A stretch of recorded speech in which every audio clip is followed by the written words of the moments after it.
Buenas noches, bienvenidos al Colegio Médico, al Consejo Regional 9 de ICA. Esta noche tenemos al doctor Luis Edgardo Figueroa Montes, quien nos acompaña con el tema obtención plasma de donantes convalecientes para el tratamiento del SARS-CoV-2. Para empezar, primero agradecer al doctor Julio Torres Chang y a toda su directiva por el interés que tiene en mantenernos actualizados. Y luego dar la bienvenida a un profesor médico patólogo del Hospital 3 Suárez Angamos de Salud Lima, miembro de la Asociación Médica Peruana de Patología Clínica, presidente del Comité Nacional de Patología Clínica de Salud 2020, miembro de 2 comités técnicos nacionales del Instituto Nacional de la Calidad. Doctor, el tema que hoy nos ocupa es un tema que nos preocupa mucho, sobre todo a los que trabajamos en patología clínica, los que trabajamos con bancos de sangre. Le comunico que nosotros aquí en la región tenemos 2 centros de hemoterapia tipo 2, uno que es el Hospital Regional de Ica y el otro es el Hospital Augusto Hernández Mendoza de Salud. Y sé que los 2 bancos de sangre tienen la capacidad de preparar plasma de donante convaleciente. Sin embargo, lo que necesitamos es un mayor conocimiento sobre el uso y la obtención de este nuevo tratamiento. Esperamos entonces con ansia sus palabras y que nos lleven a un paso más en el tratamiento de estos pacientes afectados por el COVID-19. Bienvenido, doctor. Podemos comenzar la reunión. Muchas gracias, doctora Brizuela, por su presentación. En realidad, para mí es un honor el día de hoy poder dirigirme a toda la comunidad iqueña, en especial a todos los colegas, para hablar de este tema que, como muy bien dice la doctora, es importante, más aún en el periodo que ustedes se encuentran de la epidemia, en la curva que se encuentran. En realidad agradezco al Colegio Médico también por invitarme una vez más. Y bueno, no pienso extenderme un poco más, así que vamos a comenzar la presentación. En realidad esta es una conferencia realizada haciendo una revisión importante, digamos, de todo el contexto técnico que tiene y además en nuestra realidad en base a la normativa actual que existe ya del Ministerio de Salud. Muy bien, entonces vamos a hacer una revisión, digamos, de diferentes ángulos del uso del plasma convaleciente para los pacientes con SARS-CoV-2. Yo lo que voy a advertir el día de hoy, no tengo conflictos de interés, soy médico patólogo clínico y como muy bien dijo la doctora, la patología clínica o las UPCS de patología clínica están a cargo de los bancos de sangre o centros de hemoterapia como todavía se les reconoce. Al día de hoy ya lamentablemente tenemos cerca de 10.226 fallecidos en nuestro país. Ya superamos la cifra de los 10.000 y bueno, yo solamente desde aquí unos segundos de silencio por todas aquellas personas que han perdido un familiar. Creo que no existe un solo peruano que no haya sido tocado por esta epidemia, por esta pandemia de una u otra manera.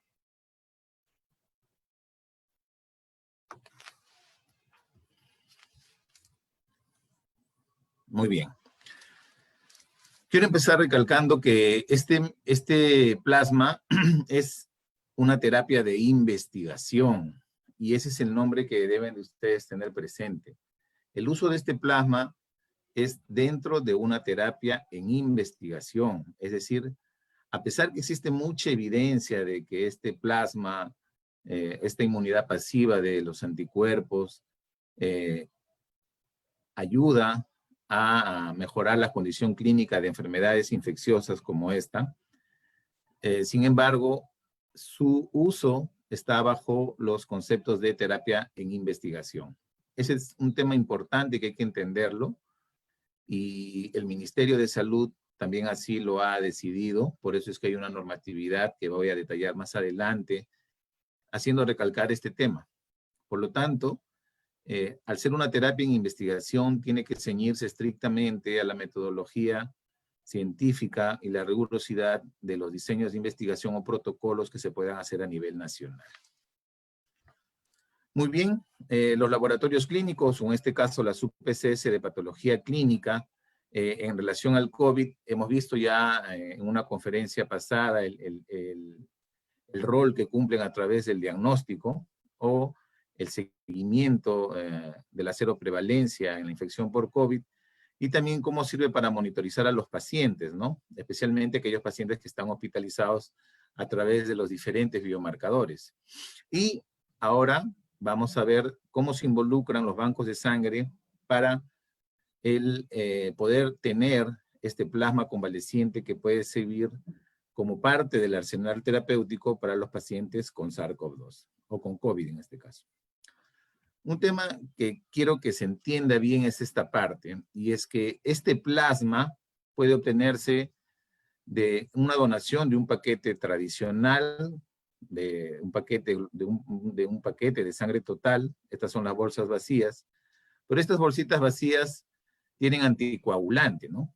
Al tener anticoagulante ayuda a que se separe más rápido el componente celular, glóbulos rojos, glóbulos blancos y el plasma.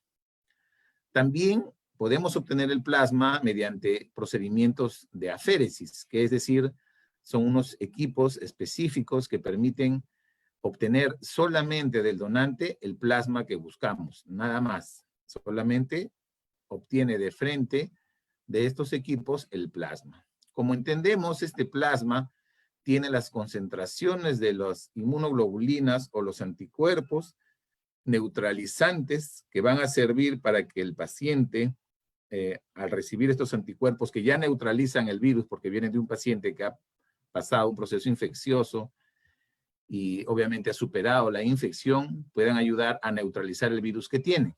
Entonces, he querido poner este cuadrito para entender cuál es la diferencia entre plasma y el suero en sí.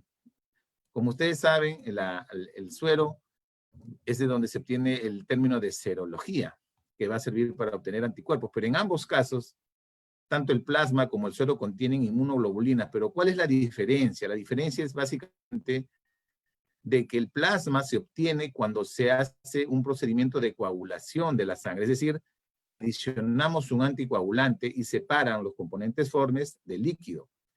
En cambio, cuando utilizamos suero, hacemos que todos los componentes formes se coagulen sin necesidad de un anticoagulante. Entonces, ahí es la diferencia principal, en que el suero no necesita anticoagulante y que el plasma necesita un anticoagulante para separar. En ambos casos hay concentraciones importantes de anticuerpos, ¿ya? Esa es la diferencia que tenemos que entender. Por eso es que usamos el plasma, porque estas bolsitas que van a obtener la sangre del paciente, sea de aféresis o sea por sangre total, van a tener un anticoagulante que va a permitir al final obtener solamente el componente plasmático, ¿ya? Es importante entender la fisiología de los anticuerpos en el cuerpo humano. Los anticuerpos tienen diferentes funciones y son los que van a aparecer como parte de la inmunidad humoral, después de la inmunidad adaptativa. Y como pueden ver en este gráfico de un artículo publicado ya hace un tiempo por el doctor Casadeval, del cual voy a hablar mucho en esta conferencia, hay diferentes funciones que tienen los anticuerpos, pero nosotros básicamente nos vamos a enfocar en esta, en la cual el virus, en este caso, va a ser neutralizado porque el anticuerpo se va a adherir a este componente que es el que se va a unir a las células humanas, entonces lo neutralizan. Si neutralizamos todas estas estructuras, SPIKE, ¿no? Con la S1, S2, RBD, RBM, etcétera, a nivel de la superficie del virus, con anticuerpos podemos evitar que el virus se adhiera a la célula humana y después pasa por otros procedimientos de eliminación viral. Pero básicamente nos vamos a enfocar en que este virus, que ya sabe qué es lo que tiene que hacer porque viene de un paciente que ha recuperado una infección, lo vamos a utilizar para neutralizar al virus. Entonces, dentro de las diferentes funciones de los anticuerpos, vamos a enfocarnos en esta de aquí. Como pueden ver en esta gráfica, en esta línea de tiempo, también de otra publicación realizada por el mismo doctor, habla de que el uso de esta inmunidad pasiva o de estos sueros, digamos, que tienen anticuerpos para curar las enfermedades, se practican ya desde los años 1890, por ejemplo, para la difteria, donde se usaba suero de caballos inmunizados, ¿no? Y se ha usado para innumerables enfermedades infecciosas. Pero es a raíz de la aparición de los antibióticos en los años 1935 o 40, cuando el uso o el crecimiento de la terapia con los anticuerpos o la inmunidad pasiva comienza, digamos, a dejarse de lado por el uso de los antibióticos. Sin embargo, todavía las investigaciones continuaron para el desarrollo principalmente de anticuerpos monoclonales. Pero inclusive estos anticuerpos monoclonales no estaban dirigidos para enfermedades infecciosas, ¿no? Y se usan actualmente, hay, como dice acá, en el año 2004, el doctor publicaba que existían más de 12 anticuerpos monoclonales para enfermedades no infecciosas. Entonces, dada la necesidad de nuevas terapias antimicrobianas, porque como saben, en el transcurso de esta línea de tiempo hasta la actualidad, la resistencia antimicrobiana se ha incrementado y cada vez es más difícil tratar a estos agentes infecciosos, ¿no? A pesar de los avances tecnológicos recientes, etcétera, existe un optimismo con respecto a las aplicaciones de la terapia basada en anticuerpos para prevenir y tratar enfermedades infecciosas. Ojo que esto fue publicado en el 2004, pero no pierde vigencia. Es así que, por ejemplo, en el año 1940, como les dije, en esta era preantibiótica, miren la cantidad de enfermedades que se trataban con anticuerpos, ¿no? O con inmunidad pasiva o con suero, digamos, terapias basados en sueros para diferentes enfermedades y diferentes agentes infecciosos, ¿ya? Sin embargo, a partir de la aparición de los antibióticos, esto ha perdido, digamos, cierto impulso. Sin embargo, hoy en día, hablar del plasma convaleciente es algo que se está retomando y se habla ya a nivel mundial.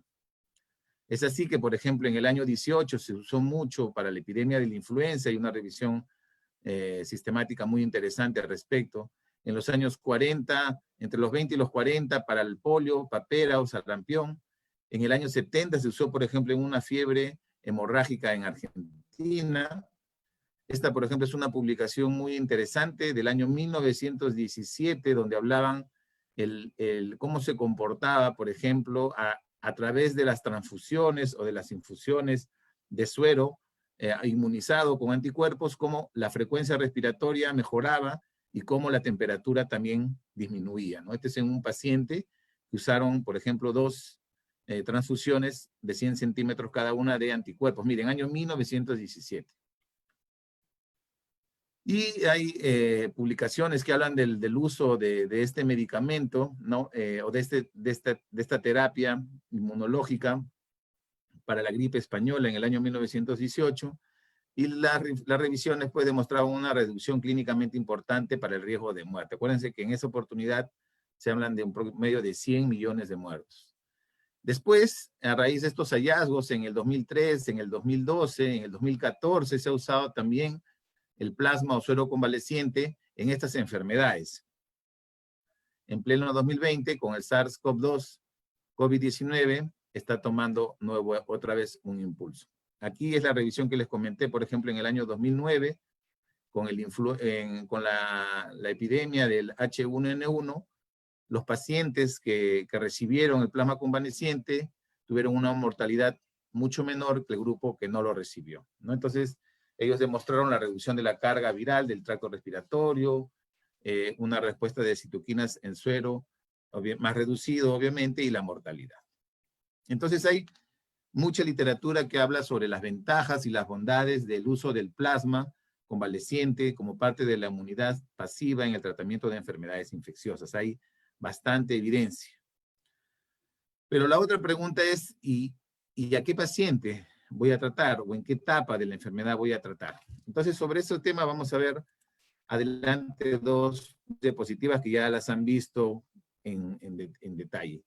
Al inicio de la epidemia, este gran globo rojo que ven aquí, que marca diferentes fases de la infección por el SARS-CoV-2, se utilizó el plasma convaleciente en este estadio, generalmente a los pacientes graves, pacientes que estaban en UCI, pacientes que estaban con ventilación mecánica, y los primeros resultados de esos estudios no evidenciaban una mejoría sustancial, digamos, en la mortalidad, pero sí en otros factores, como la carga viral o la mejoría clínica, ¿no? El destete rápido de repente de estos pacientes.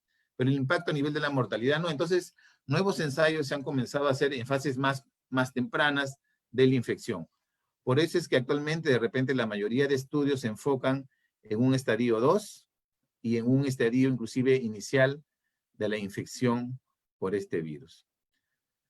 De la misma forma que se usa en estas etapas, hay que entender que los pacientes que presentan síntomas severos o que son hospitalizados y que al final van a generar una respuesta inmunológica por la infección por el SARS-CoV-2, se está evidenciando que tienen una mayor concentración de anticuerpos versus aquellos que tienen síntomas moderados o leves o asintomáticos.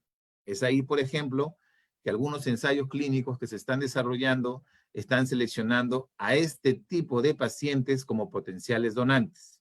Vamos a verlo más adelante. Entonces, el plasma convaleciente o este plasma, digamos, se obtiene mediante procedimientos que están enmarcados dentro de los sistemas de gestión de la calidad de los centros de hemoterapia o bancos de sangre a nivel nacional, ¿no? Son los profesionales de la medicina de laboratorio que están involucrados en los procesos del banco de sangre, los responsables de implementar y diseñar todos los pasos para una obtención adecuada del plasma en los pacientes. Ojo que este trabajo es multidisciplinario y vamos a ver más adelante que dentro de la misma norma incluyen un concepto importante que está relacionado al talento humano. Pero como les mencioné, también el plasma podemos obtenerlo de una manera tradicional, es decir, bancos que no cuenten con equipos de aféresis pueden obtener el plasma, o aquellos bancos que tienen equipos de aféresis pueden seleccionar solamente las unidades de plasma en los pacientes, ¿ya? Entonces, es importante entender que a pesar que existan bancos de sangre, quizás en provincia o en la capital, que no tienen equipos para aféresis, pueden también obtener el plasma, como lo están viendo acá, a través del fraccionamiento. Y eso lo conocen los profesionales de la medicina de laboratorio. Muy bien. Ahora vamos a detenernos un poco en la resolución ministerial que se aprobó o se socializó el 1 de junio. Esto fue elaborado el 29 de mayo, fue firmada, donde nos dan los detalles para establecer los lineamientos técnicos para la obtención de este plasma de donantes convalecientes, ¿ya? Que han tenido obviamente la enfermedad por el COVID, por el coronavirus. Entonces, en esta norma se comienzan a detallar cuáles son los pasos o qué es lo que tenemos que hacer para poder implementar o obtener este tipo de plasma. Y es donde vamos a detallar un poco lo que dice esta norma. Entonces, esta norma refiere que el ámbito de la aplicación, por ejemplo, es de cumplimiento obligatorio por las personas naturales o jurídicas, entidades públicas o privadas, nacionales o internacionales, que realicen o se vinculen con estudios de investigación como ensayo clínico en seres humanos o dentro de un programa de uso compasivo que se encuentran autorizados por el Instituto Nacional de Salud para su ejecución en territorio nacional. Como les dije en un principio, este es un producto terapéutico, por lo tanto, está inmerso dentro de la normatividad de ensayo de investigación. Y como ustedes saben, el Instituto Nacional de Salud cuenta con el Registro Peruano de Ensayos Clínicos, el REPEC, del cual vamos a hablar un poco más adelante. No deben utilizarse el plasma a nivel nacional en algún lugar si es que no ha pasado por un proceso de aprobación por el Instituto Nacional de Salud. Entonces la norma se enfoca en 5 temas centrales, digamos, ¿no? Primero, establecer los lineamientos técnicos, que los vamos a ver en detalle, criterios de trazabilidad y etiquetado de los paquetes, de los plasmas, el resguardo de la información ética y bioética, medidas de bioseguridad y capacitación del talento humano, Y por último, temas relacionados a la seguridad en el receptor.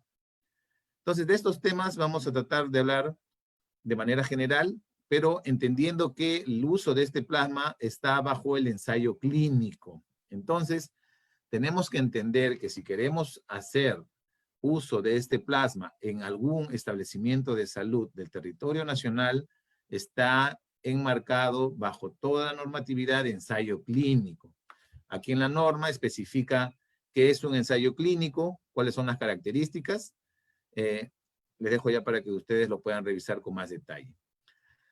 Entonces, todos los establecimientos que quieran, o sistemas de salud, o establecimientos, si es en este caso multicéntrico, que deseen postular, deben enviar su protocolo de investigación al Instituto Nacional de Salud. Los ensayos clínicos que utilicen sangre humana y sus hemocomponentes como productos de investigación, acuérdense que es un producto terapéutico en investigación, intervención en estudios, son autorizados por el INS. El INS cuenta con un comité de ética, un comité de ética en investigación, y que va a evaluar su protocolo. Es importante aquí tener el asesoramiento de profesionales que tengan experiencia en este tipo de estudios para que de repente en una primera revisión con pocas observaciones su ensayo sea aprobado, ¿no? Es un tema complejo porque los profesionales o el investigador principal tiene que tener una experticia en el desarrollo de ensayos, los miembros sean investigadores o investigadores y todos los que estén involucrados en este protocolo deben tener algunas competencias mínimas para desarrollar ese tipo de investigaciones, ¿no? Por lo tanto, es importante asesorarse bien, al menos de los que ya han presentado sus protocolos, inclusive ya hay protocolos aprobados, para que le cuenten un poco su experiencia. El uso del plasma de donante convaleciente se debe realizar en el marco de un estudio de investigación como ensayo clínico autorizado o dentro de un programa de uso compasivo, y la norma es explícita.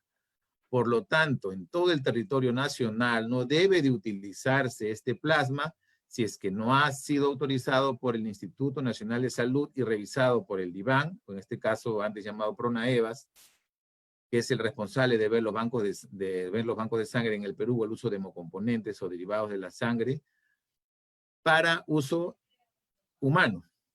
Deben de haber pasado por este proceso.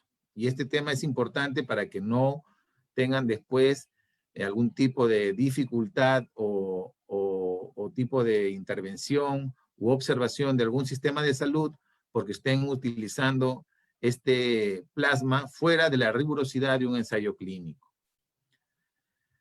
La Dirección General de Donación de Trasplantes y Banco de Sangre, que vendría a ser algo así como el responsable de supervisar todos los hemocomponentes a nivel nacional y trasplantes, y el Instituto Nacional de Salud, ¿no? Son los responsables de evaluar y difundir, de corresponder los resultados finales de los ensayos clínicos realizados en relación a la transfusión del plasma de donantes convalecientes por COVID, ¿ya?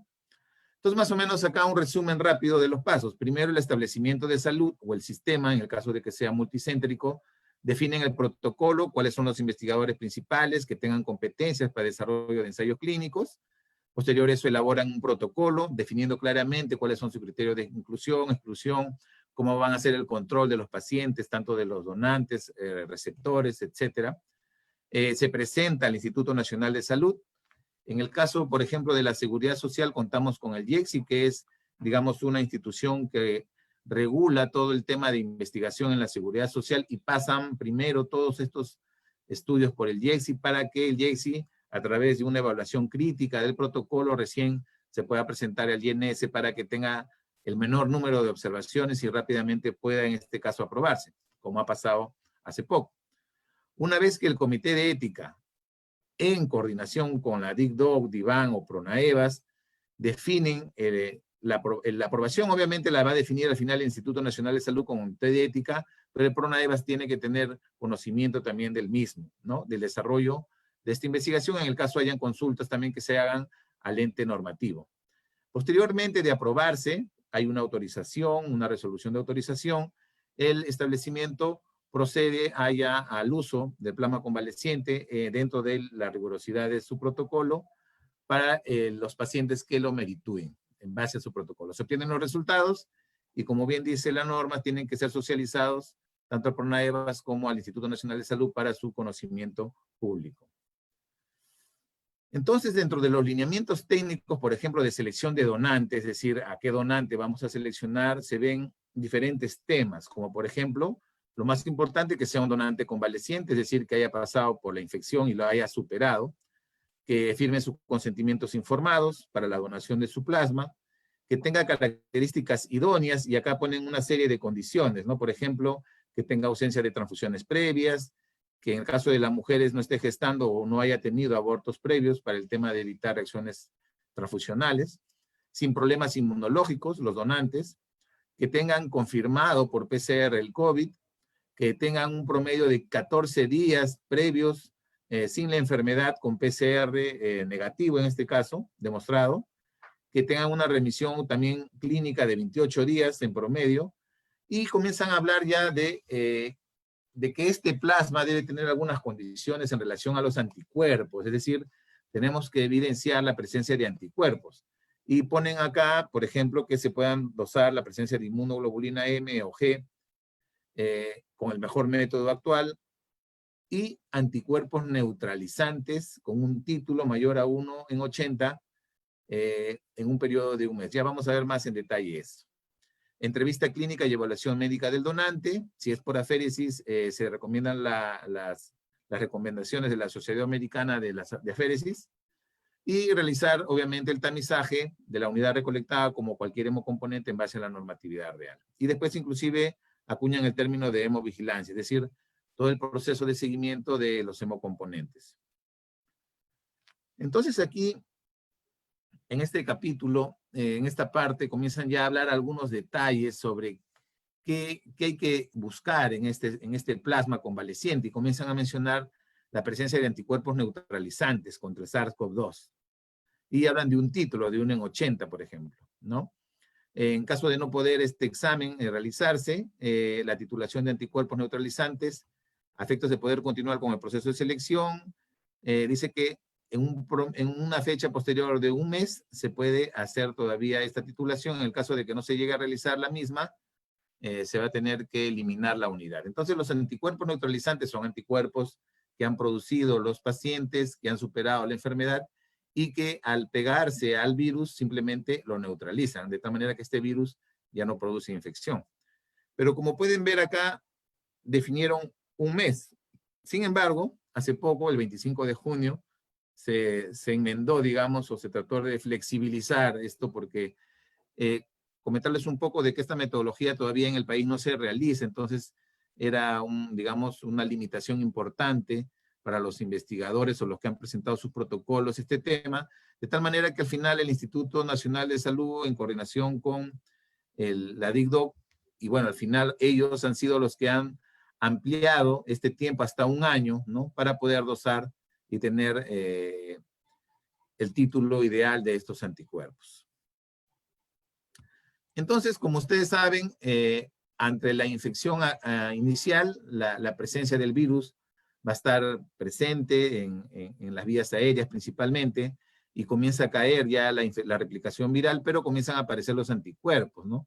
Acá en este gráfico comienzan, por ejemplo, a verse a partir del 4º, 5º, 6º día la presencia de ellos. Y son estos anticuerpos neutralizantes, son estos anticuerpos que van a neutralizar al virus, lo que vamos a tratar de determinar. Entonces, para determinar estos anticuerpos, la presencia de estos anticuerpos, ya no estamos hablando del virus, sino la respuesta a la infección, tenemos dos métodos, digamos, ideales, ¿no? Tenemos métodos cuantitativos, es decir, equipos automatizados, grandes, que me permitan ver y dosar la cantidad de anticuerpos. Esto puede ser también por ELISA o por métodos de quimioluminiscencia o luminiscencia, donde yo pudiera cuantificar indirectamente o directamente la concentración de anticuerpos en esa muestra. Es decir, puede llevar a un valor de titulación. Estos métodos son semi-cuantitativos o cuantitativos, pero en general me pueden decir en promedio qué concentración tiene de anticuerpos este paciente. Y de la misma forma me lo pueden hacer los anticuerpos neutralizantes. Y como dije, Estos anticuerpos son los que neutralizan al virus, ¿no? Pero hay limitaciones para su elaboración. Y acá más o menos un detalle de cómo sería. Esta es una manera. Hay 2 o 3 maneras de hacerlo. Eso depende del... Pero acá un ejemplo sencillo. Este amarillito que ven aquí es el plasma del paciente que se asume que tiene anticuerpos. Entonces, este suerito, este plasma del paciente, yo lo diluyo, es decir, voy diluyéndolo a la mitad, en 3 partes, en 4 partes, voy a hacer una dilución de la misma cantidad del plasma en diferentes tubitos y le adiciono una suspensión del virus. En este caso puede ser el coronavirus o puede ser pseudovirus. Ya eso lo vamos a ver un poco más adelante. La idea es que si en esta concentración yo tengo anticuerpos, inmediatamente lo van a neutralizar. Ojo que estos son ensayos in vitro. Esto es lo que pasaría in vivo. Es decir, estos son ensayos que se realizan en laboratorio con niveles de bioseguridad nivel 3. Es decir, laboratorios que tienen que tener cuidado por la manipulación de estos agentes infecciosos. Una vez que se han hecho esta combinación entre los anticuerpos y la suspensión viral, se procede a sembrarlo tal cual se hace en microbiología. Pero estos platitos que ven aquí tienen células humanas que expresan el receptor del virus. Por lo tanto, si yo adiciono concentraciones diluyendo, digamos, el plasma que tiene anticuerpos al momento de sembrarlo, si acá tenemos una concentración determinada de anticuerpos, va a evitar de que este virus se adhiera a las células que expresan el antígeno, el receptor, perdón, de tal manera que va a haber un crecimiento, pero un crecimiento viral reducido. Sin embargo, conforme haga las diluciones, voy a comenzar a ver que el crecimiento viral se va a dar de mayor forma. Es así que yo puedo titularlo, ¿ya? Esta es una manera simple de entender cómo se pudieran realizar el tema de los anticuerpos neutralizantes. Ayer el doctor Cabezas hablaba en la presentación que hizo sobre las pruebas de laboratorio en el Instituto Nacional de Salud, que probablemente esto también lo haga el Instituto Nacional de Salud en algún momento, aparte de los kits que están preparando para el tema de los ELISAs. Muy bien, entonces ahora la pregunta es, ¿y cuál es el donante ideal para obtener el plasma? ¿Cuál sería el donante ideal? ¿Serían todos los pacientes que han superado la infección, independientemente de su cuadro clínico? ¿O serían aquellos que han tenido algún tipo de sintomatología moderada o severa de esta infección? Vamos a ver más adelante este tema. En este gráfico podemos observar la comparación del nivel de anticuerpos entre pacientes graves y no graves. Pacientes severos o graves están en color naranja y los de verde son los no graves, o los pacientes que han tenido presentación leve o de repente hasta asintomáticos. Entonces acá vamos a ver la inmunoglobulina G y acá lo que estamos viendo son presentación en tiempo de días. Vamos a ver pacientes que tengan entre 15 a 21 días de infección desde iniciados los síntomas. Si vemos acá, por ejemplo, entre 15 a 21 días, los pacientes que tienen síntomas tienen una concentración mayor, medio mayor de concentración de anticuerpos. Acá estamos viendo la concentración de anticuerpos y acá estamos viendo el tiempo de días. Vemos los pacientes no severos. De la misma forma, al inicio de la infección, se puede observar una mayor concentración en los pacientes graves y después los mismos pacientes, pero tienen síntomas en menores concentraciones. Lo mismo que pasa para la inmunoglobulina G, se repite para la inmunoglobulina M. Pero si ustedes aquí nada más hay menores concentraciones de M. Pero bueno, no nos distraigamos en ese, sino vean esto. Los pacientes que tienen 8 o 14 días, la concentración de inmunoglobulina M es mayor. Los que tienen pacientes sin síntomas o síntomas no severos, y de la misma forma de 15 a 21 días. Este estudio se hizo, por ejemplo, en 37 individuos asintomáticos, ¿no? Que tuvieron muestras seriadas y le hicieron un seguimiento. Acá están las características demográficas de los pacientes. La detección de los anticuerpos se hizo mediante esta metodología, que es quimioluminiscencia mediante alguna metodología magnética, y buscaron algunos antígenos del SARS-CoV, en este caso de la nucleoproteína y la proteína S. Pero bien,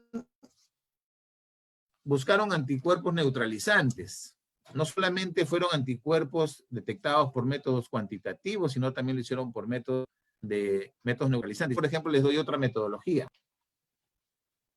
Esta metodología que vemos aquí es diferente a la que vimos, en la que se hacía de manual, la manipulación para obtener los anticuerpos neutralizantes. Acá vemos otra metodología. Acá vemos, por ejemplo, que en estos pocitos que ven aquí, en estos micropozos, van a haber células humanas, que son estas células, 193, y en la superficie de estas células van a estar expresados los receptores. Muy bien.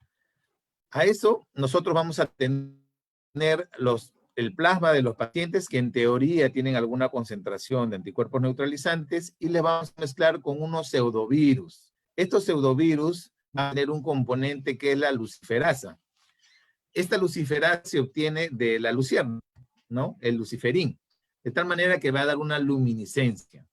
Entonces, si tiene anticuerpos y se adhiere al virus, obviamente va a impactar de una u otra manera para emitir o bloquear, en este caso, la presencia de la luciferasa al momento de leerlo. Pero si no tuviera anticuerpos neutralizantes, como el caso de acá, va a permitir la reacción y va a dar la luminiscencia.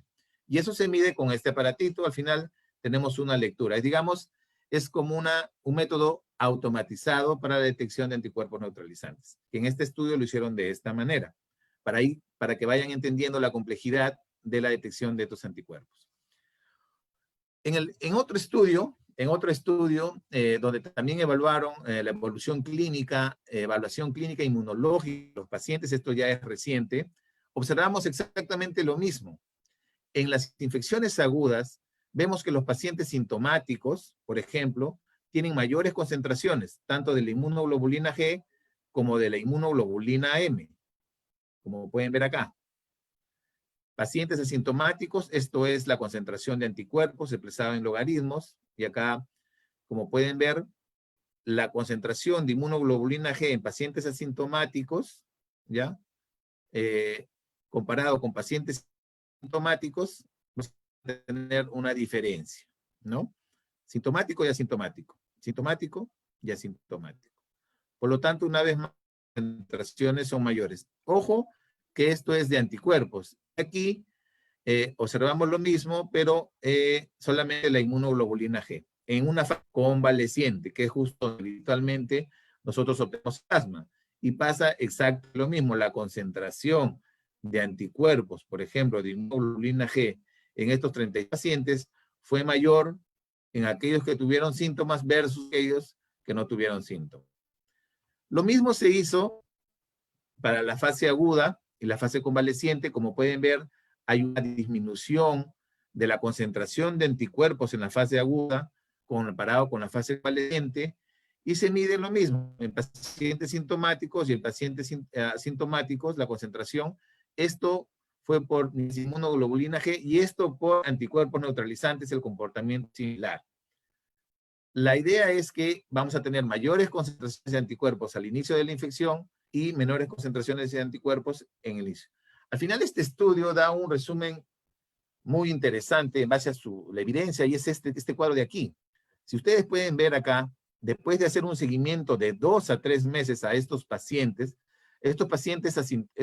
asintomáticos los hospitalizaron para que no tuvieran mayor exposición en la comunidad. O sea, fueron pacientes que entraron a este trabajo y los dejaron hospitalizados, pacientes sin síntomas, básicamente para el estudio, para que cumplan la rigurosidad de la evaluación.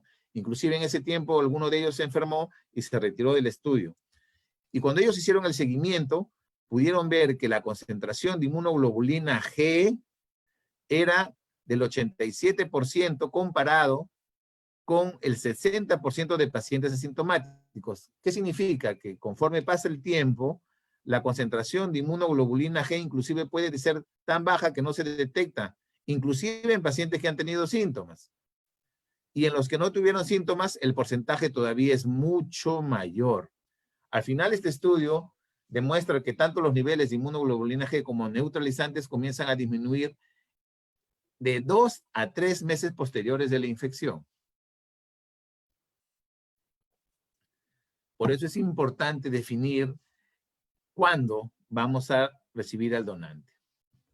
Entonces ya se está viendo también el tema relacionado a la inmunidad protectora. Esto es un preprint, es una publicación que trata de evaluar un poco este tema y ve que las reinfecciones, por ejemplo, ocurrieron a los 12 meses después de la infección y para cada virus hubo una reducción en los niveles de anticuerpos a los 6 meses después de la infección. Acá, en esta revisión, hacen una extensa análisis de los coronavirus humanos, de los 4 coronavirus humanos que no producen enfermedades mortales como el SARS, el MERS, el SARS-2 actualmente.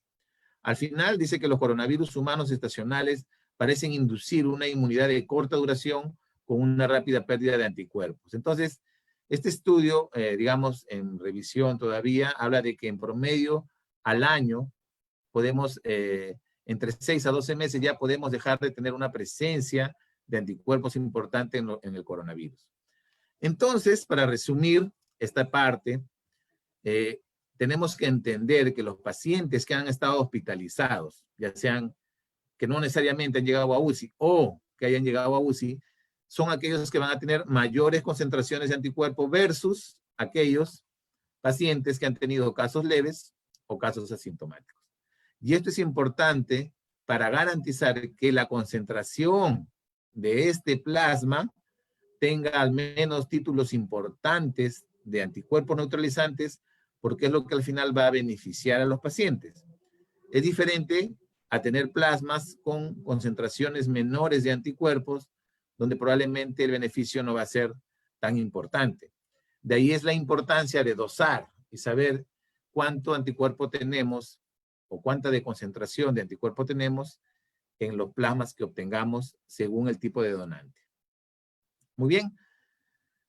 La norma establece que podemos usar para dosar o para ver la presencia de anticuerpos el mejor método al momento. Actualmente, como saben, tenemos pruebas cualitativas y esto es un tema que se está inclusive usando en hospitales nacionales y ya algunos están comenzando a migrar de repente en base a las posibilidades que tienen a métodos cuantitativos, ¿no? Como por ejemplo equipos de ELISA o equipos de quimioluminiscencia.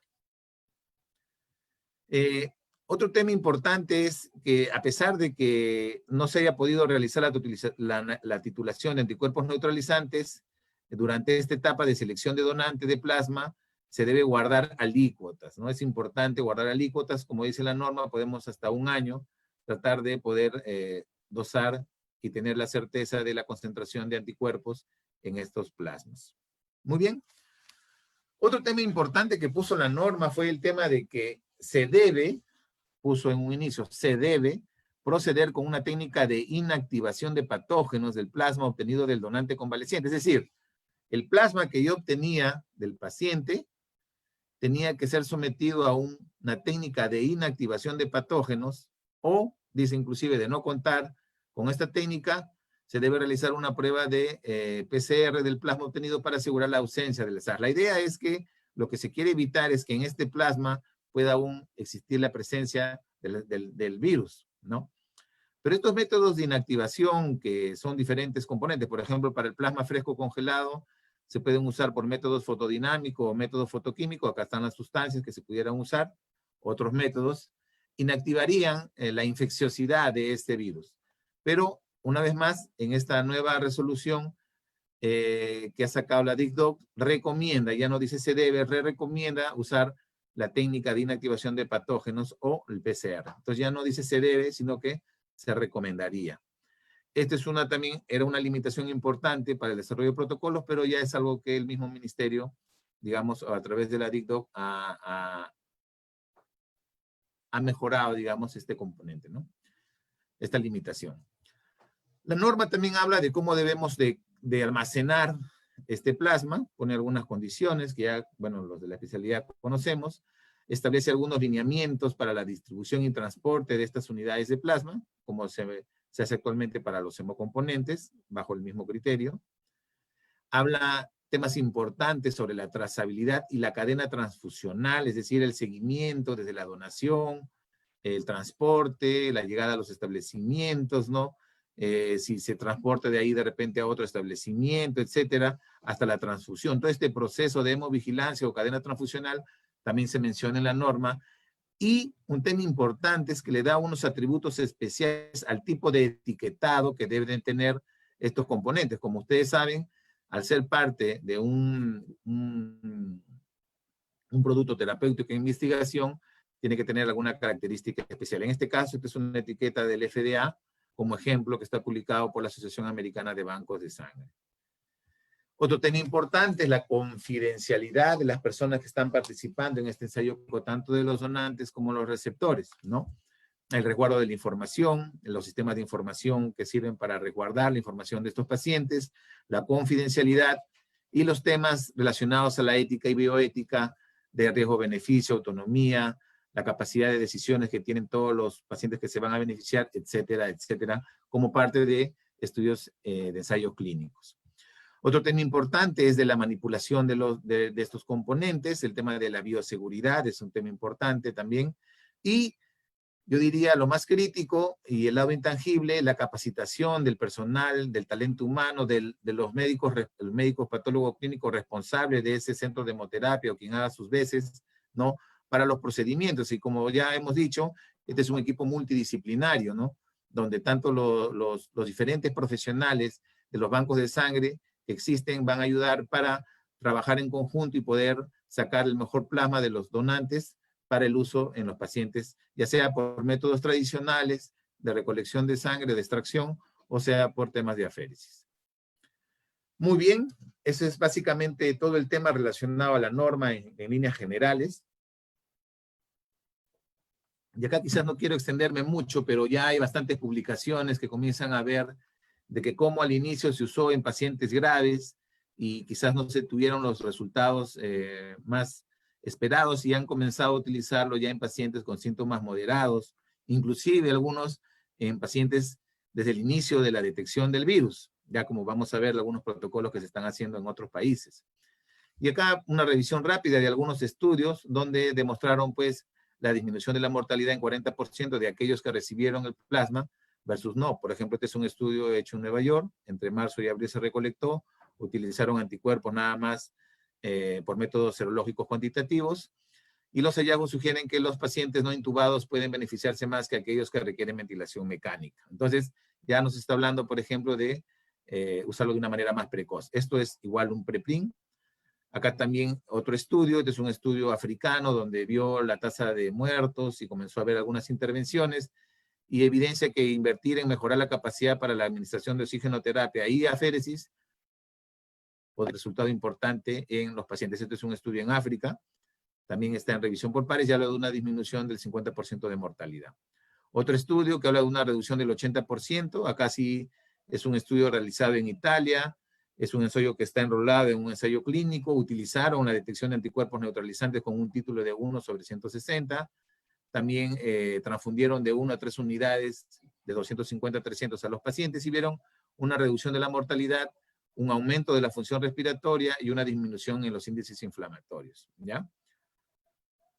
Y bueno, hay así muchos estudios, también ya han salido publicadas algunas revisiones sistemáticas, estaba revisando en la mañana, donde hablan también del beneficio, y quizás lo más importante usarlo de una manera más precoz, y no necesariamente en los pacientes que están en condición grave, eso hay que entenderlo para poder diferenciar claramente la intervención.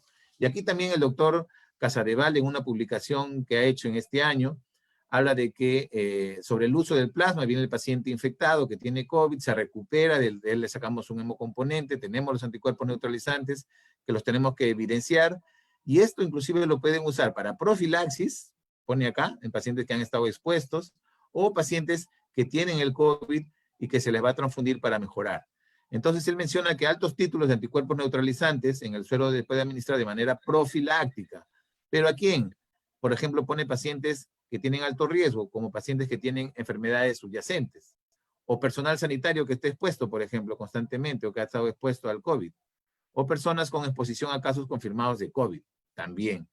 Además, el suero de este plasma puede usarse en individuos con enfermedad clínica definida, ¿no? Que es lo que actualmente la mayoría de ensayos están realizando a nivel mundial y que demostrarán. Entonces, acá más o menos para resumir, entraríamos los pacientes que ya se han recuperado de la infección y que vienen en este caso a un centro, a un banco de sangre, se les recolecta sus plasmas por aféresis, esto va a ser pasado por procesos de control de calidad y de verificación de que no tengan otros agentes infecciosos, como todos los hemocomponentes, pasa al almacenamiento y después a su transporte, llega a un hospital, y el hospital utiliza de acuerdo al paciente según el protocolo que implementen, y al final este paciente que se ha recuperado, por ejemplo, que estuvo aquí, puede otra vez ser un potencial donante y así continuar este ciclo constante de la donación. Sin embargo, como toda intervención terapéutica, tiene algunos riesgos. Los riesgos que se mencionan son riesgos conocidos o riesgos teóricos, en base a esta revisión también del doctor Arturo. Él menciona que los conocidos son las infecciones que pudieran transmitirse como parte de los agentes infecciosos que se descartan, obviamente, por métodos de tamizaje. Actualmente, por ejemplo, ya algunos bancos lo están haciendo por biología molecular, inclusive en nuestro país, de tal manera que los periodos de ventana se acortan. El otro tema son las reacciones inmunológicas, ¿no? Por ejemplo, las famosas TRALI, o las reacciones relacionadas al pulmón. Entonces, todos estos riesgos conocidos están asociados a la transferencia de sustancias en la sangre, en este caso en el plasma, ¿no? Que pudiéramos pasar. Sin embargo, hay otros riesgos teóricos, y bueno, a mí en lo personal me llamó mucho la atención este riesgo que le llaman mejora dependiente de anticuerpos. Y siglas en inglés es ADE, y dice que esto promueve la ingesta celular de complejos virus anticuerpos, es decir, como el virus está aquí y ha sido marcado, ya sea por el anticuerpo, por el complemento, va a introducirse a la célula. Y al introducirse a la célula puede generar más bien lo contrario de promover una replicación viral y terminando en reacciones inflamatorias mayores o persistir la replicación del virus. Entonces esto podría ser un riesgo teórico que se está viendo asociado al coronavirus y bueno, esos serán motivos de investigación más adelante. Inclusive también una revista peruana del Instituto Nacional de Salud que habla todo el tema inmunológico lo menciona. Y pacientes pudieran ser más vulnerables a la reinfección por SARS-CoV-2, es lo que también menciona en esta revisión el doctor Arturo. Al final, la evaluación del riesgo-beneficio siempre se va a considerar individualmente en cada paciente. Esto, como ustedes saben, el sábado pasado el Colegio Médico del Perú transmitió justo una conferencia bastante extensa sobre el uso de plasma fresco congelado. Tuvieron la suerte de tener al doctor Arturo explicando todos los detalles y su experiencia. Y acá un doctor expuso justo los protocolos que se están haciendo en los Estados Unidos y hablaba de que, como ustedes saben, todo el tema regulatorio de bancos de sangre en los Estados Unidos está a cargo de la FDA. Y hablaba de 3 tipos de ensayos clínicos múltiples, ¿no? En proceso, protocolos de uso compasivo, por ejemplo, de uso expandido, que lo está usando actualmente la Clínica Mayo, y que ya tiene 2 publicaciones en relación a la seguridad del plasma en este año, o el protocolo de uso de paciente individual en condición de emergencia. Al final menciona claramente que estos mecanismos requieren un protocolo de investigación aprobado por un comité de ética, investigador principal, investigador responsable, etcétera, ¿no?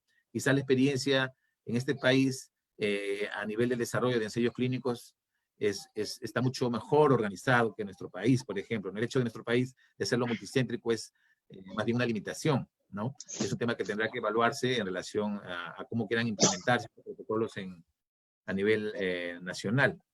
El FDA ya ha prohibido todas las guías y recomendaciones, etcétera. Y al final hay un programa de acceso ampliado. Muy bien, esto está realizado y monitorizado por la Clínica Mayo. Acá está la página donde ustedes pueden encontrar la información que está disponible. Ellos ya, este es al día de hoy, este es el doctor que está liderando, que es el responsable, el investigador principal de este súper ensayo clínico que se está haciendo en los Estados Unidos. Actualmente ya hay casi 30,000 pacientes que han sido transfundidos, ¿no? Hay 43,000 donantes, más de 10,000 médicos involucrados, y en más de 2,500 sitios de los Estados Unidos se está implementando este protocolo. Ya el día de hoy ha hecho una publicación básicamente enfocándose en la seguridad de la transfusión del plasma convaleciente y tiene resultados muy interesantes que los resumo en esta diapositiva. Ellos ya, como han visto, han superado las 20,000 transfusiones y lo han hecho en pacientes hospitalizados. Este corte es del 3 de abril al 2 de junio y han encontrado al final una tasa de mortalidad a los 7 días del 8%, ¿no? Encuentran reacciones transfusionales menores al 1%, reacciones tromboembólicas, eventos tromboembólicos menores al 1%, o eventos cardíacos, por ejemplo, en menos de 3%. Al final hay una mejoría de aquellos pacientes, o estos eventos son mucho menores en pacientes que no ingresan a UCI, por ejemplo, un 6% versus 10%, pacientes que no están en ventilación mecánica, 6% versus 12%, o pacientes que no tienen sepsis o disfunción multiorgánica de 4% versus 7%, ¿no? Estos son los hallazgos más destacados de esta investigación. Entonces, estos datos actualizados proporcionan pues, una evidencia sólida de que la transfusión de plasma convaleciente es segura en pacientes hospitalizados y respaldan la noción de que la administración temprana del plasma dentro del curso clínico, dice, es más probable que reduzca la mortalidad. Ellos hablan claramente de que un uso del plasma convaleciente en etapas más tempranas de la enfermedad ayudan a reducir la mortalidad.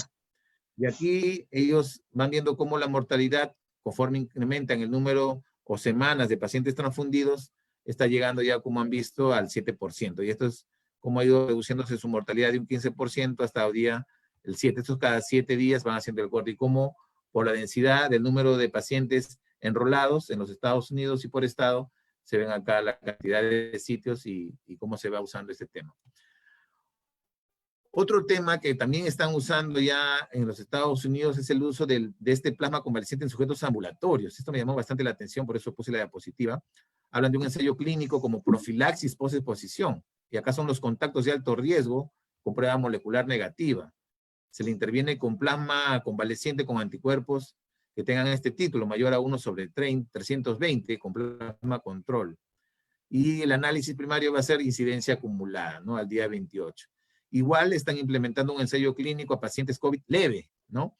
También personas no hospitalizadas con prueba molecular positiva, intervención, igual el mismo título, y acá la incidencia acumulada o muerte previo a una hospitalización. Entonces, como pues están viendo, ya este plasma lo están usando al inicio de la evolución de la infección en los pacientes. Otra doctora, Angélica Zamudio, contó su experiencia en Paraguay. Acá más o menos está el diseño también de su ensayo clínico multicéntrico. Ellos han agrupado 7 hospitales, por ejemplo, ¿no? Ponen las características que tienen que tener sus donantes, el proyecto, las intervenciones, el seguimiento que están haciendo, etiquetado, en fin. Y bueno, ya ustedes pueden acceder a la conferencia, está en el Colegio Médico del Perú, fue el sábado pasado, y ahí están todos los detalles de esta ponencia. Ahora, en nuestro país, si nosotros revisamos el registro peruano de ensayos clínicos, hay 2 ensayos, esto fue hasta el día de ayer, 2 ensayos que se han aprobado, que ya tienen aprobación, que están activos y son los que están abajo.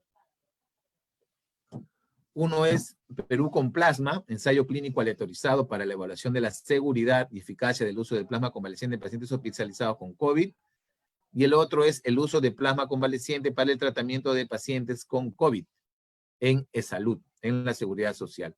Estos 2 ya tienen aprobación, están activos, y acá más o menos algunos detalles. Este es del Hospital Rebagliati. El Hospital Rebagliati va a utilizar 60 pacientes en cada brazo, es decir, cada brazo va a tener el tratamiento convencional, pero uno de ellos va a tener el uso de plasma convaleciente, ¿no? Acá ponen algunos requisitos de los pacientes: paciente hospitalizado mayor a 18 años, consentimiento informado, que tenga diagnóstico confirmatorio de SARS-CoV-2 por biología molecular, y que pacientes con riesgo de progresión definido por 2 o más de los siguientes valores. Y acá ponen los detalles que deben de tener estos pacientes. La intervención básicamente es plasma convaleciente versus el estándar de cuidado, ¿no? Como dije, ya esto ha sido aprobado mediante esta resolución directoral, y el 25 de junio ha sido aprobado, digamos. Pero esto va a depender todavía de que el Hospital Rebagliati, a través de los investigadores principales, el investigador principal y el equipo de co-investigadores, decidan cuándo comenzar a desarrollar este tipo de plasma. En algún momento hará una difusión para que ya se acerquen algunos donantes, establecerán los requisitos de los donantes, que debe estar en su protocolo, que todavía no he tenido la suerte de acceder, pero ya eso lo vamos a conocer en detalle. Y el otro protocolo, como les dije, es Perú con plasma. Es un ensayo clínico aleatorizado para la evaluación de la seguridad y eficacia del uso del plasma convaleciente en pacientes hospitalizados con COVID. Y bueno, acá ponen que son menos pacientes, son 49, total 98, y los van a seguir por 6 meses. Ponen también que cumpla con requisitos de donación, haber sido hospitalizado. Acá, este es bien interesante porque ellos están considerando como donantes estas características. Ojo, ellos están poniendo los donantes. Deben haber estado hospitalizados por enfermedad moderada o severa causada por COVID en los últimos 3 meses, ¿ya? También que tenga diagnóstico confirmatorio por PCR y ser asintomático por lo menos 28 días. Entonces, ellos, como hemos visto en la presentación, al seleccionar este tipo de donantes, estarían garantizando la presencia de una mayor concentración de anticuerpos. Igual la intervención son 1 o 2 unidades de plasma convaleciente en pacientes recuperados versus el tratamiento local. Acá están los investigadores que están desarrollando este estudio, este ensayo clínico. Esta es la característica del donante, de los pacientes que van a recibir al final las características. En fin, todo eso lo pueden encontrar en la página del Instituto Nacional de Salud a través de REPEC, y ahí están algunas características de los estados. Igual, esto está aprobado y el 27 de junio fue aprobado. Acá algunas características. Este estudio, a diferencia del de la Seguridad Social, que solo se va a realizar en el Hospital Revaliati, Hospital Nacional Delgado Revaliati, este estudio se va a hacer en el Instituto Nacional de Salud de San Borja y en el Hospital Nacional Hipólito Unanue. Son 2 establecimientos de salud y ahí se va a aplicar el plasma en estos pacientes cuando esto ya comience también a desarrollarse. Muy bien, eso prácticamente ha sido una revisión bastante objetiva, digamos, del plasma a nivel de nuestra normatividad nacional y de lo que se ha podido obtener. Y quería terminar esta presentación con las recomendaciones que dio el doctor Suárez Ognio hace poco, también en una conferencia al Colegio Médico de Ica, donde definía que en estas intervenciones de fase post-pico pandémico hay que tratar de tener estas 5 intervenciones o estas 6 intervenciones para mejorar el futuro de lo que se viene, ¿no? Mejoras en la capacidad resolutiva de los establecimientos de salud, intensificar la comunicación a la población para el tema de lo que ya conocemos, distanciamiento social, mascarillas, lavado de manos, etcétera. Ahora también con el tema de los protectores oculares, el ordenamiento de los establecimientos y cómo va a ser esta escalada de la reactivación económica y servicios públicos, la protección de trabajadores, en especial aquellos que tienen cara de atención al público, ¿no? Los que prestan esos servicios tienen que ser trabajadores que probablemente a nivel de los riesgos de evaluación de infección por COVID debamos garantizar. La vigilancia epidemiológica intensificada que tiene que continuar para tratar de ir definiendo los clústeres de infección y tratar de cercarlos, de repente hacer un mayor uso de las pruebas por biología molecular sería el escenario ideal. Y al final, ya preparándonos, he visto que ya hay un grupo para la vacuna, que en mi opinión aparecen en este momento, en fin. Igual el Estado tiene que prepararse para el tema de la vacunación. Acuérdense que hay ahorita 2 candidatos que van avanzando, pero va a depender mucho del tipo de vacuna, ¿no? Acuérdense que hay vacunas que virus atenuado y vacunas que ya están usando, por ejemplo, ARN y el transporte es diferente. Por ejemplo, los que son con ARN y que están avanzando también y están en fase 3, creo, se necesitan transportarlo a menos 50, creo que menos 80 grados centígrados, imagínense. Si transportar normalmente las vacunas entre 0 a 5 grados es un desafío, imagínense a menos 80. Y bueno, entonces son temas que se tendrá que ir viendo cómo se prepararía nuestro país para el tema de la vacunación. Ayer también vi una publicación donde la ejecución presupuestal que se ha otorgado al Ministerio de Salud para el plan COVID es uno de los que está, creo, ejecutándose menos del 30%. Muy bien, esta es una conferencia que voy a dar el día de mañana. Justo voy a hablar extenso sobre el tema del comportamiento serológico, voy a hablar de los anticuerpos, ¿no? En relación al COVID y asociado también a las pruebas diagnósticas y el comportamiento que están teniendo. Esto lo va a hacer el Instituto para Calidad. Mañana a las 7 de la noche están cordialmente invitados. Y bueno, como ya saben, ya tengo un libro, mi primer libro que está publicado en Amazon, lo pueden descargar a través de Kindle, habla sobre la diabetes en la medicina y laboratorio. Es un libro muy interesante si quieren saber más conceptos de la diabetes. Y bueno, les dejo acá todas mis redes sociales para que puedan inscribirse también a mi canal en YouTube y mi correo electrónico en el caso tengan alguna duda o alguna inquietud. Hasta aquí ha concluido mi presentación y bueno, quedo a las preguntas. Muchas gracias por darme esta oportunidad de comunicarme a todos ustedes. Doctor Figueroa, muy interesante su conferencia y en realidad nosotros, los que tenemos mucha relación con los bancos de sangre, tenemos la presión, sobre todo de la parte clínica, para el uso de plasma convaleciente. No sé si ustedes habrán tenido el mismo, no digamos problema, pero sí la preocupación de los clínicos en usar plasma convaleciente en sus pacientes. Y en realidad este tema ya tiene hace bastante tiempo, inclusive salieron en las redes sociales un colega que en algún lugar del país usó este plasma en un paciente con COVID, ¿no? Cuando todavía inclusive no estaba regulado. Y como ven, es ya una decisión del ministerio establecer que este producto es un producto terapéutico que tiene que pasar por la rigurosidad de la investigación en nuestro país. Y como es en otros países, la diferencia es que quizás en otros tienen ya más experiencia o tienen una mejor organización para el desarrollo de ensayos clínicos. Aquí en realidad es un tema que va a permitir este coronavirus o esta pandemia, así como ha servido para otras cosas, fortalecer la implementación de ensayos clínicos de esta perspectiva. Entonces sí es un desafío y en realidad el tema es que invitaría a la mayoría de hospitales o establecimientos del país a que elaboren su protocolo, que se contacten con los que ya tienen protocolos aprobados, de repente que compartan su protocolo, porque cada uno va a tener una realidad diferente y comencemos a fortalecer el desarrollo de la investigación desde esta perspectiva en nuestro país.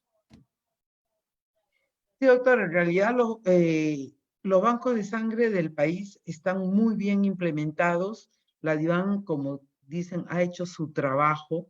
Los hospitales de Ica cuentan con equipo de aféresis, cuentan con la capacidad de poder dosar los anticuerpos neutralizantes. Entonces creo que lo único que nos falta es el empujón o el ánimo de trabajar, de hacer trabajos de investigación, porque creo que en eso es en lo que somos algo flojos, buenos médicos, buenos clínicos, buenos patólogos, pero flojos para escribir. Doctor, muchísimas gracias. No sé si tal vez darnos ánimos para que nos unamos y poder trabajar en conjunto, porque al final la población es la que está en estos momentos sufriendo y confían en nosotros. Nos han puesto como héroes, nos han puesto como supermanes y en realidad somos igual que ellos, somos médicos que también tenemos familia. Y también andamos pensando, a ver, nosotros mismos miramos a ver quién nos puede dar, quién nos puede servir de donante en un caso necesario. Correcto, doctora Brizuela. La verdad que, como dije, invito a que en los establecimientos de salud, al menos los médicos que tengan más experiencia en investigación, porque este es un trabajo en equipo. Acuérdense que acá van a articular la parte de los profesionales de medicina de laboratorio, los profesionales de la parte clínica, ambulatoria o de hospitalización, para armar en conjunto el protocolo, ¿no? Hay que asesorarse. En el caso de la Seguridad Social, como les digo, está el IECSI. En el Ministerio de Salud, no sé si hay una institución que regule, digamos, el tema de investigación. Y comenzar, es un tema de iniciarlo, ¿no? En realidad, como usted dice, la capacidad instalada la tenemos. Quizás existan algunas limitaciones desde la perspectiva de financiamiento, de repente también para la detección de anticuerpos, pero es mínima, ¿no? Los bancos de sangre, así no contamos con equipos de aféresis, podemos sacar de un componente de sangre plasma, así que no es tampoco una limitación y tenemos, digamos, las herramientas para hacerlo. El tema es que se decidan a implementar este protocolo bajo la rigurosidad de los ensayos clínicos. Y yo creo que ahí es la principal limitación. Y como están viendo, al final los ensayos clínicos que están aprobados, no hablamos más de 200 pacientes o 300 que se van a beneficiar, el 50% con el desarrollo de la investigación. En la medida que tengamos resultados, de repente el tema puede ser promisorio y en algún momento, después de conocer los resultados, pueda el ministerio quizás ser un poco más flexible en relación a los requisitos para el uso del plasma.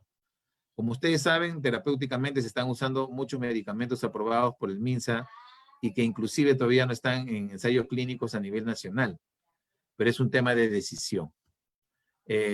Al día de hoy, el plasma convaleciente es un tema que se maneja bajo la rigurosidad de ensayos clínicos y hasta que ese escenario no cambie, tenemos que alinearnos en esa dirección.